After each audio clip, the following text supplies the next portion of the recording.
Okay, hello everyone. Here I want to provide a tutorial on how to enable app drawer on Samsung A35 5G device.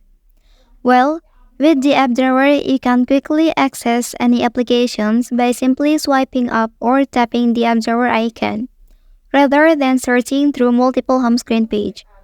So, let's go to the tutorial.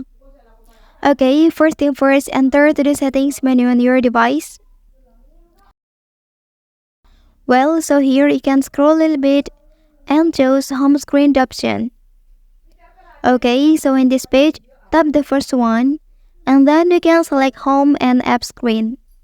Lastly, click apply button here. Okay, that's the tutorial on how to enable app drawer on Samsung A35 5G device.